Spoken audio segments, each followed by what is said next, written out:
When's the last time you analyzed how you sound during a phone conversation?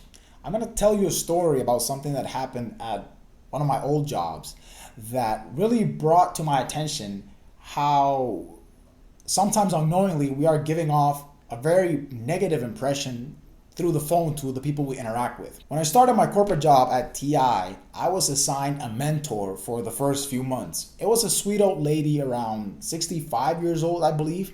She had been in the company for over 40 years, something crazy like that. And for context, our group was about 8 members and it was pretty divided. It was 4 members who were above 60 years old, and then the other four were below 28. So, that was a pretty significant age gap. Now, the first few months I was there, I had to spend a lot of time with my mentor at her office, just, while I was learning the ropes, training on the internal systems and all that. One time we were working through a typical task during the day, and we had to call one of our other coworkers, one of the younger ones. So she immediately says, "Oh, we got to call so-and-so," takes the phone, puts it on speaker, and starts dialing his number. When the dude picks up on the other end, he immediately just lets out like a huge, ugh. Yes. The mentor was like, "Whoa, what happened? Is everything okay?" And the dude's response was, "Yeah, everything is okay. It's just that every time you call me, it's because either I did something wrong or there's a problem." And I was like, whoa. And even the mentor, she was like shook after this dude said that. And it just got me thinking like, wow, I wonder how many times.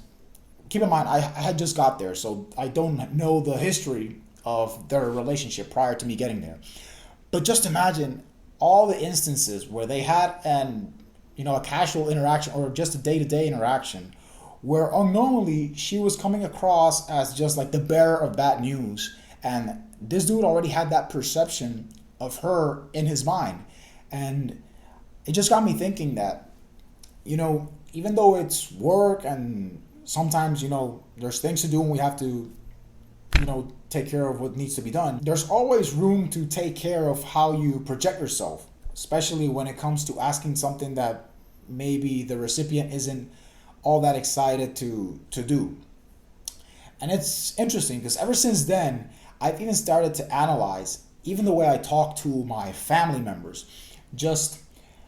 I became self-aware of not being like low energy or not being in a bad mood or sounding like I'm angry all the time. And instead, I opted to be like always energetic, good mood, because the opposite is also true. You could also be the person who gets recognized or remembered for, "Oh, I always like when you call because you're always in good mood or you're always high energy." And that's contagious. Even if it's through a phone, just a phone call. Positive and negative energy is very contagious. So keep that in mind whenever next time you call your parents, just if they ask you, how are you doing? Don't say "I'm doing good." Just say, "Yeah, you're doing great." Very, very great. Like emphasize the emotion. You'd be surprised at how much of an impact that can make on the rest of the conversation. Same goes for, having a negative tone. So keep that in mind. Avoid trying to be monotone, dry, angry. In most cases, right? If you're calling to argue with someone, then by all means, let him have it. But in general, it is better to be perceived as someone who brings positivity, someone who brings high energy into people's lives.